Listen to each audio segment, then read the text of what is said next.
পেঁয়াজ রসুন দই টমেটো কাজু পোস্ত ছাড়াই পুরনো দিনের এই গাছপাঠা বা এঁচোড়ের ডালনার স্বাদ কিন্তু মাংসের স্বাদকেও হার মানায়।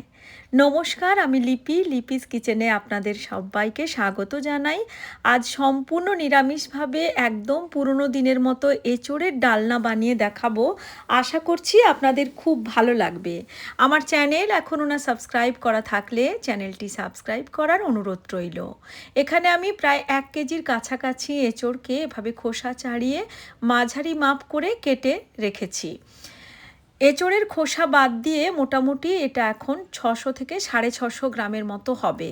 পরিমাণ মতো জল, লবণ, অল্প হলুদের গুঁড়ো আর 1 চামচ তেল দিয়ে প্রেসার কুকারে এটা 2টো সিটি দিয়ে সেদ্ধ করে নেব। তেলটা দিয়ে নিলে প্রেসার কুকারে আর আঠার দাগটা ধরে যাবে না। অন্য বার্নারে কড়া বসিয়ে সর্ষের তেল দিয়ে গরম করে নিচ্ছি। তেল গরম হলে এখানে বড় বড় টুকরো করা কাটা আলু ধুয়ে রেখেছিলাম দিয়ে দিলাম। পরিমাণ মতো লবণ দিয়ে আলুকে বেশ একটু লালচে রং করে ভেজে নিতে হবে। আলুটা ভেজে নিতে একটু সময় লাগবে, সেই সময় আমি আলু ভাজা করতে করতেই এখানে মশলা তৈরি করে নিচ্ছি।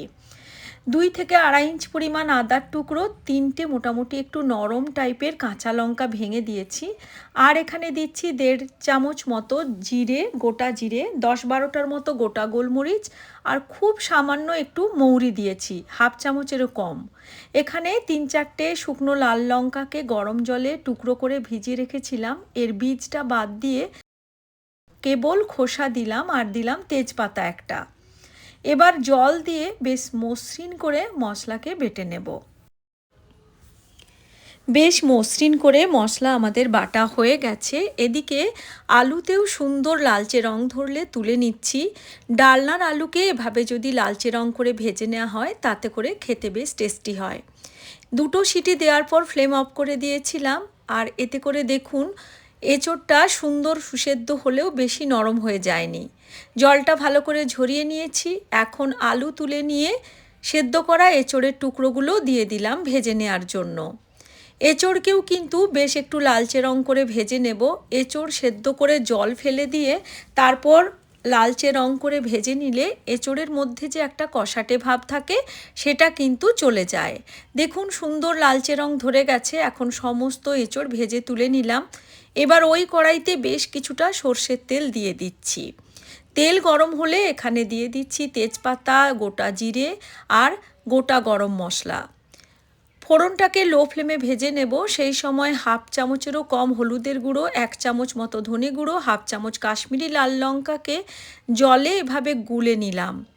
ফোড়ন ভাজা হলে এখানে 3 পিঞ্চ মতো হিং দিয়ে দিচ্ছি। হিংয়ের ফ্লেভার ভালো লাগলে অবশ্যই করে দিতে পারেন। এবার এখানে জলে গোলা সেই মশলা দিয়ে দিলাম।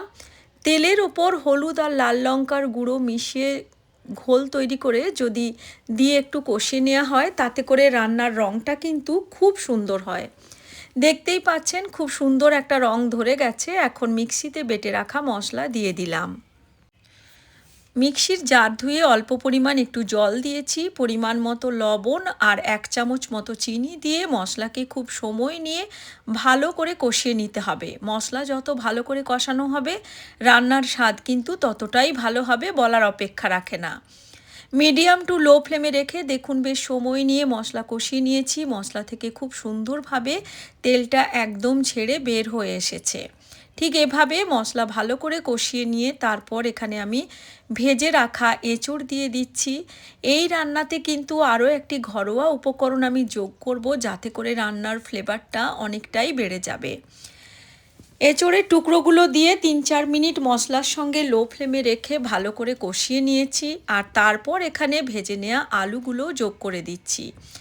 আলু, এঁচোড় আর মশলাকে আরও 1-2 মিনিট ভালো করে কষিয়ে নেব। আর তারপর এখানে গ্রেভির জন্য জল দিয়ে দিচ্ছি। পাশের বার্নারে সসপ্যানে আমি গরম জল করতে দিয়েছিলাম। এখানে গরম জল যোগ করে ভালো করে মিশিয়ে নিয়ে এখন হাই ফ্লেম করে ঝোলটাকে ভালো করে ফুটতে দেব। এই সময় দিয়ে দিচ্ছি 1 থেকে 1.5 চামচ মতো আতপ চালের গুঁড়ো।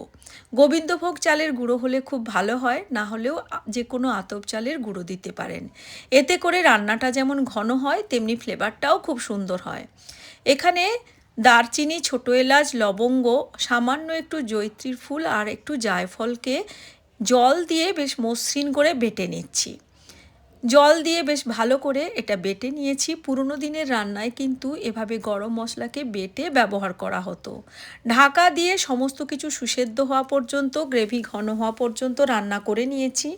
এখন সব শেষে সেই গরম মশলা বাটা আর দিয়ে দিলাম ঘি। এই রান্নাতে তেল আর ঘিয়ের ব্যবহারটা একটু বেশি হয়, তাতে করেই বেশ ভালো স্বাদের হয় রান্নাটা। দেখতেই পাচ্ছেন রান্না আমাদের একেবারেই কমপ্লিট। এখন ফ্লেম অফ করে 4-5 মিনিটের জন্য দিয়ে নিয়েছিলাম স্ট্যান্ডিং টাইম। আমাদের সম্পূর্ণ নিরামিষ এঁচোড়ের ডালনা একদম রেডি।